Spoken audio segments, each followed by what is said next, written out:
جمادی الاخری کا مہینہ جاری ہے۔ اس مہینے کی 14 تاریخ کو اپنے وقت کے جلیل القدر امام،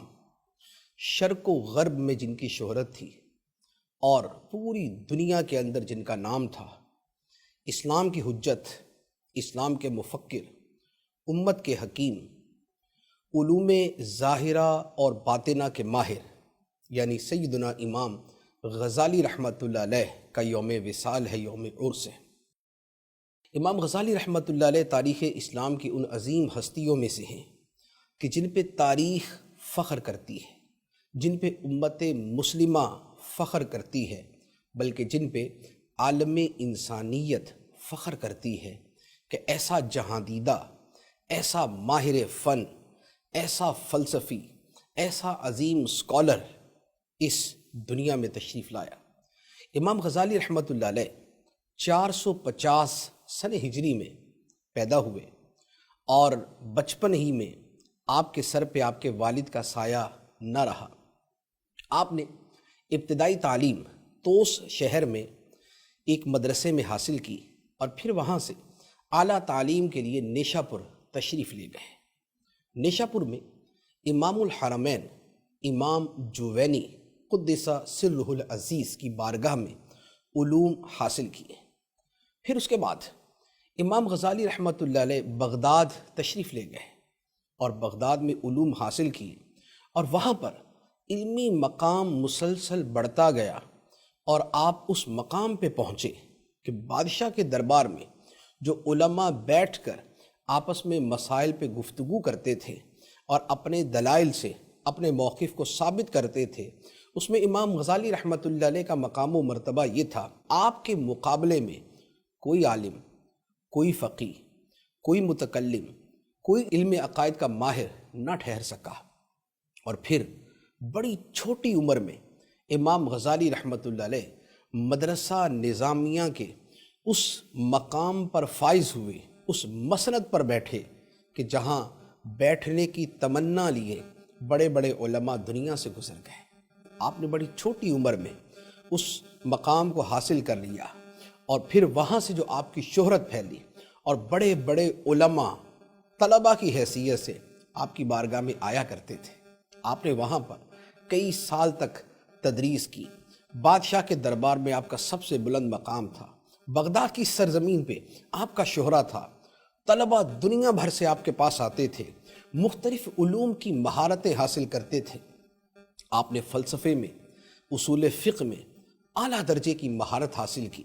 اور کثیر کتب تصانیف فرمائی۔ انہی زمانے میں آپ کی بڑی مشہور کتاب المستصفیٰ جو اصول فقہ میں ہے اور بڑی اعلیٰ پائے کی بہت عمدہ کتاب ہے۔ پھر اسی زمانے میں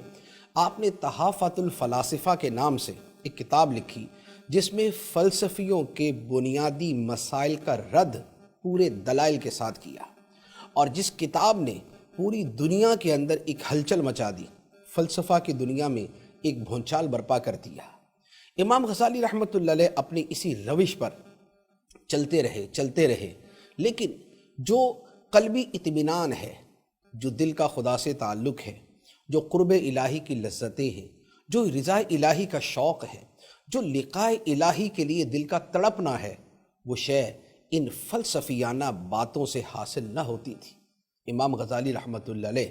تحقیق حق کے جذبے سے مختلف علوم پڑھتے رہے، فلسفہ بھی پڑھا، دیگر علوم بھی پڑھے، اور بالآخر آپ کی نگاہ انتخاب تصوف پہ پڑی۔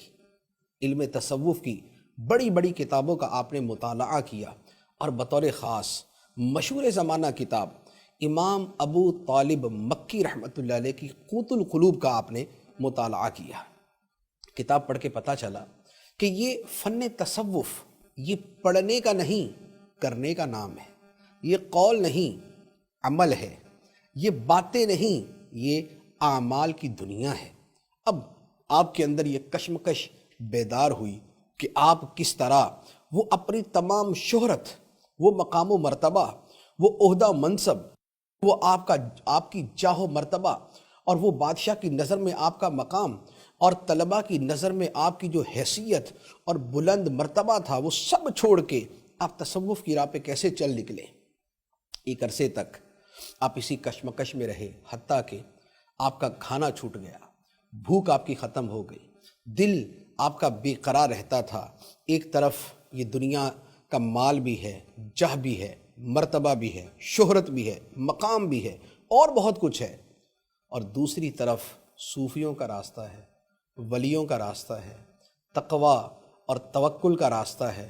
اپنے آپ کو فنا کر دینے کا راستہ ہے، فنا فی اللہ کا راستہ ہے۔ بالآخر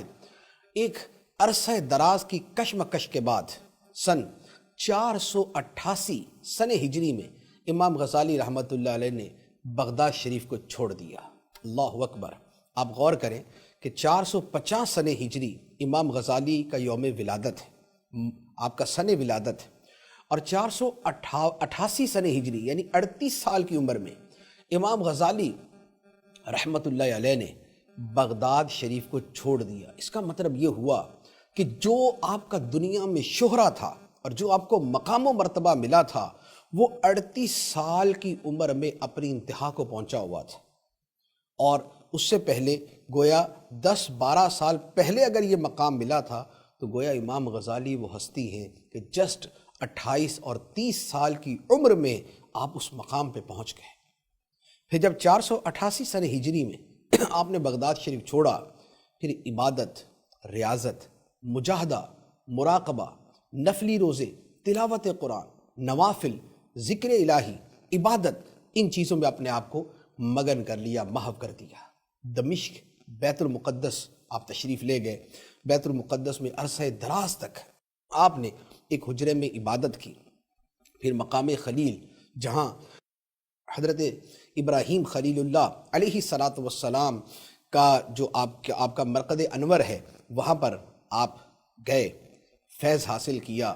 آپ سے کچھ عہد کیے، اللہ سے کچھ وعدے کیے، اور یہ وہ آپ کا جو سفر تھا، یہی وہ سفر تھا جس میں سبحان اللہ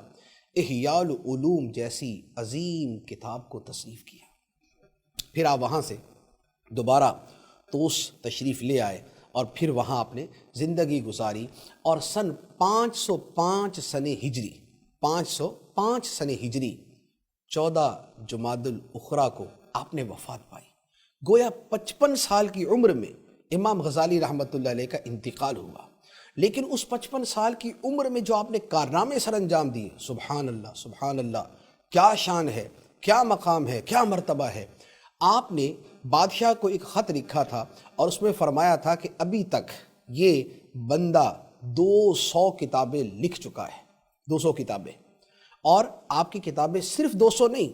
بلکہ آپ کی کتابوں کی تعداد 400 سے بھی زیادہ ہے۔ بلکہ ایک مصری محقق نے اپنی تحقیق سے یہ لکھا ہے کہ امام غزالی رحمۃ اللہ علیہ کی کتابوں کی تعداد ہے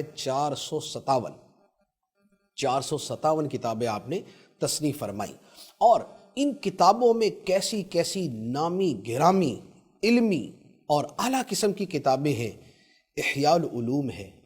کیمیا سعادت ہے، منہاج العابدین ہے، تحافۃ الفلاسفہ ہے، المستصفیٰ ہے،